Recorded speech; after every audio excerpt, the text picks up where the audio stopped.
On va démarrer. On va prendre les drômes, certainement. Alors comme d'habitude, bonjour à toutes et à tous d'être venus à cette réunion publique organisée donc par le PRCF sur le thème de l'Union européenne. Bon. Alors, oui, bon, alors, je comptais que chacun après se présente, ça veut dire pôle de renaissance communiste en France. Voilà. Parce que il y a le PCF qui est très connu, mais après le POID et tout ça, donc je comptais que les intervenants présentent après leur formation, et sinon de toute façon ça viendra dans le débat. Bon, alors, il y a débat au sein de la gauche sur cette question politique majeure, et plusieurs options sont proposées aux Français, des options quelquefois très opposées. Il nous a donc semblé important de faire cette réunion, afin d'avoir un débat fraternel et chaleureux entre organisations de gauche, d'autant plus que les masses médias caricaturent à outrance les positions des uns et des autres. Cette réunion va se dérouler avec une prise de parole de représentants de ces mouvements d'une durée maximum de 10 minutes, ce qui est déjà pas mal. Ensuite, le débat s'instaurera entre le public et les intervenants. Nous avons pensé faire des paquets de 6 questions. Voilà, donc questions, réponses ou même réponses dans le public, parce qu'ils n'ont pas forcément toutes les vérités.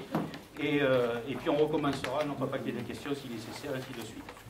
Alors bien sûr, je demanderai aux personnes du public de ne pas être trop longues aussi dans leur intervention, afin que tout le monde puisse s'exprimer. C'est ça l'objectif principal, hein, c'est que tout le monde participe, hein, parce que c'est quand même quelque chose de très important, cette Union européenne. Voilà. Alors les intervenants, vous avez Benoît Fauquembert qui est enseignant, syndicaliste et membre du PRCF. Vous avez Stéphane Gesselin, qui est enseignant, syndicaliste, secrétaire départemental du POID. Voilà, donc Parti ouvrier indépendant démocratique. Vous avez Mina Idir, qui est donc secrétaire départemental du PCF.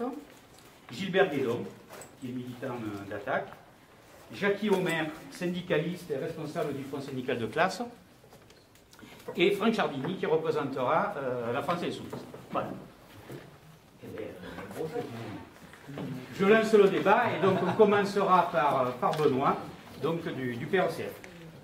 Bonjour à tous. Nous nous trouvons à quelques jours de l'anniversaire du 29 mai 2005, date du référendum sur la Constitution européenne, durant lequel le peuple travailleur de France avait infligé une défaite cuisante à l'oligarchie capitaliste. 13 ans après, nous vivons un printemps de lutte contre un ensemble de contre-réformes imposées par le gouvernement Macron dans le droit fil des injonctions européennes. Aujourd'hui comme hier, la question de l'Union européenne est d'une actualité brûlante et elle est au cœur de la casse du modèle social français instauré par les grandes conquêtes populaires de 1936, 1945 ou 1968. C'est en 1957 qu'est créée la Communauté économique européenne, la CEE, par le traité de Rome, dans le contexte de la guerre froide. Elle fait suite à la CECA et à la tentative avortée de la CED dans le domaine de la défense. Derrière tous ces épisodes, nous trouvons le capital nord-américain et les grosses entreprises du continent européen, chimie allemande en tête. Il s'agit pour toutes ces forces de construire une vaste zone de libre-échange arrimée à Washington et à l'OTAN, faisant face au bloc soviétique. Il s'agit aussi de commencer à populariser l'idée d'États-Unis d'Europe, dissolvant les États-nations. Des décennies de bourrage de crâne font passer les fondateurs de l'Europe pour de généreux altruistes un peu idéalistes. En réalité, les Schuman et autres monnaies étaient des agents intéressés du capital et leurs projets, loués par la droite et les socialistes, s'attiraient de très vives critiques du PCF et de la CGT. Ainsi, Benoît Frachon, secrétaire général de la CGT, déclarait-il dès 1957, je cite, « Le marché commun constitue en fait un grave danger pour l'économie nationale des pays les plus faibles et une menace non moins grave pour les travailleurs de l'ensemble de ces pays. Il ne peut aboutir qu'à l'hégémonie des capitalistes et des monopoles les plus puissants, en l'occurrence les monopoles allemands étroitement associés aux monopoles américains.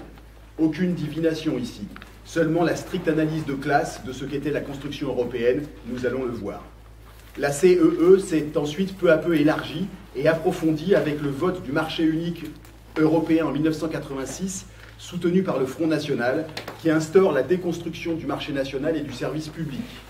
En 1992, suite à la chute de l'URSS et à la réunification allemande, la CEE devient Union européenne avec le traité de Maastricht, qui approfondit l'intégration européenne par une construction politique et économique. La formule emblématique du traité de Maastricht est, je cite, « L'Union européenne est une économie de marché ouverte sur le monde où la concurrence est libre et non faussée. » Cette phrase signifie que l'UE est par nature et par essence capitaliste et qu'elle vise essentiellement à la marchandisation de tous les biens et services ainsi qu'à l'affaiblissement des États et des services publics. Ce qui faisait alors dire à Alain Madelin, célèbre libéral, que l'Europe, citation, c'est l'assurance tout risque contre le socialisme. Le pilier monétaire est mis en place par la préparation puis le passage à l'euro, avec ses critères budgétaires austéritaires, gérés par la Banque centrale européenne, une banque centrale déconnectée des peuples et directement dirigée par le capital financier, principalement allemand. L'euro est à la fois donc un dispositif monétaire, une police budgétaire continentale, mais c'est aussi un arrangement interimpérialiste entre la zone marque et la domination du dollar. En 2007, le traité de Lisbonne sanctifie la construction européenne capitaliste et il constitue une véritable forfaiture, puisqu'il reprend la Constitution européenne pourtant rejetée par le peuple français en 2005. Le tout est verrouillé par l'impossibilité de changer les traités, puisqu'il faudrait l'unanimité des 28 États de l'Union européenne, ce qui est tout bonnement impossible.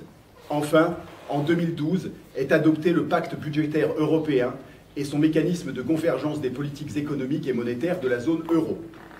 Dans cette UE désormais en place, la Commission de Bruxelles, non élue, est l'organe central avec de très larges prérogatives. Le Parlement, lui, n'est qu'un Parlement croupion qui ne dispose pas de l'initiative des lois. Il est surtout un Parlement qui ne représente aucun peuple et qui n'exprime donc en aucune manière la souveraineté populaire. L'Union européenne légifère par le biais des règlements communautaires, des décisions et des directives, ainsi que par des recommandations et autres grandes orientations des politiques économiques adressées chaque année aux États membres. L'ensemble de sa politique est défini par les traités et les textes annexés, en particulier la stratégie de Lisbonne, rebaptisée Stratégie Europe 2020, qui supervise tous les domaines de la vie de tous les pays, marché financier, éducation, finances publiques, protection sociale, emploi, salaire, etc. Bien évidemment, un système de sanctions et la Cour de justice sont prévus pour les États qui voudraient mener une politique alternative, comme ce fut le cas en Grèce il n'y a pas si longtemps.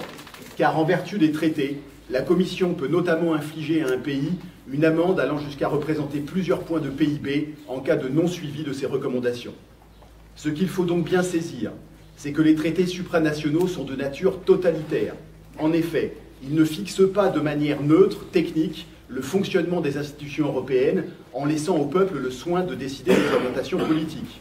Non, au contraire, les traités définissent une politique unique du capital. Ils inscrivent les pays qui y appartiennent dans l'application obligatoire du néolibéralisme et dans l'affiliation au bloc otano-occidental, en piétinant si nécessaire les souverainetés populaires, comme l'avouait très récemment le commissaire européen socialiste Pierre Moscovici à propos du CETA, je cite, « Le CETA continuera à s'appliquer, même en cas de rejet d'un des parlements nationaux ».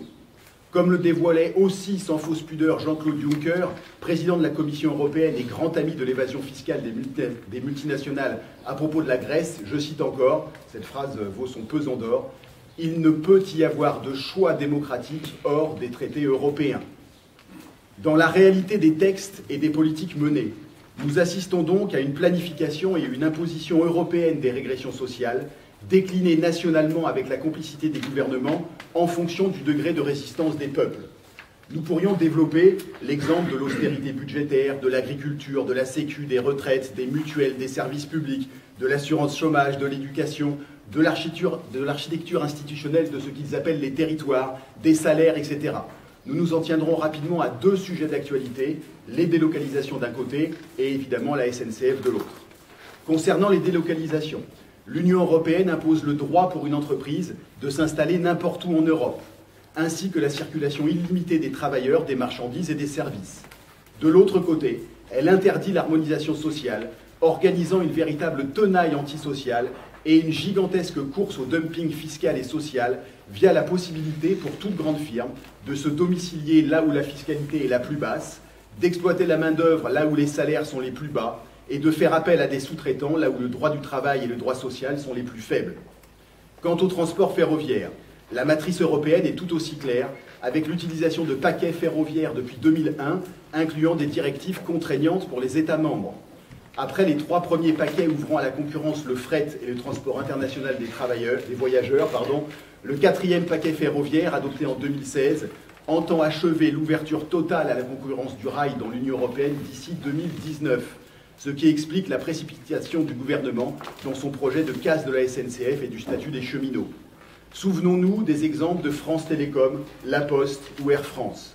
Transformation du service public en entreprise publique avec casse des statuts, puis transformation du secteur en marché avec privatisation et installation d'une oligopole entre grandes firmes en position de rente, l'engrenage est toujours le même. Au final, l'Union européenne dévaste les droits sociaux et démocratiques, met les peuples en concurrence et frappe très durement les milieux populaires. Elle entretient une violence sociale et idéologique terrible qui, derrière les discours de façade, promeut le modèle libéral de la guerre de tous contre tous et de la responsabilité individuelle totale des destins de chacun, en même temps qu'elle s'attache à criminaliser le communisme et le syndicalisme de lutte. Cette promotion permanente de la réussite et de la concurrence individuelle, et donc du plus fort et des premiers de cordée, se traduit inévitablement par la valorisation de l'extrême droite au pouvoir dans de nombreux pays, et pas seulement à l'Est, qui prônent les mêmes valeurs. Cela détermine un processus de fascisation extrêmement préoccupant, avec par exemple la stricte limitation du droit de grève en Grèce à la demande de Bruxelles pour continuer à y martyriser le peuple travailleur, ou avec la répression de plus en plus violente dans notre pays des mouvements sociaux et des étudiants avec le concours des officines d'extrême droite. Ou encore avec la fusion en cours entre extrême droite et droite réactionnaire, sous l'œil bienveillant de l'aile fanatiquement euro-atlantique de la grande bourgeoisie, celle qui est adepte de la marche forcée vers l'Europe fédérale, avec sa défense européenne, sa souveraineté européenne, son gouvernement de l'euro.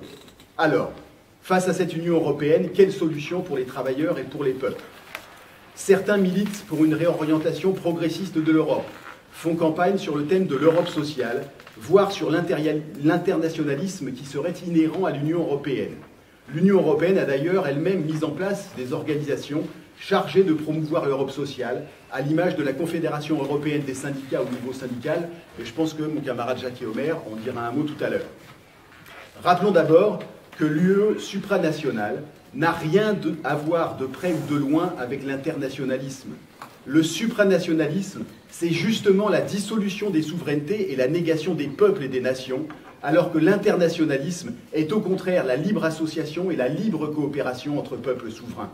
Et disons les choses clairement, l'UE n'étant rien d'autre que ce qu'établissent ces traités, on ne peut réorienter l'UE vers la gauche, ni même d'ailleurs sortir des traités supranationaux sans sortir de l'Union européenne elle-même.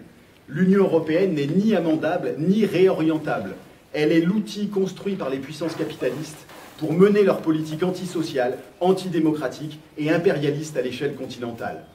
Un empire supranational à l'abri des peuples, une thérapie de choc antisociale permettant de mettre les travailleurs en concurrence pour réduire le prix de la force de travail et subventionner massivement le capital.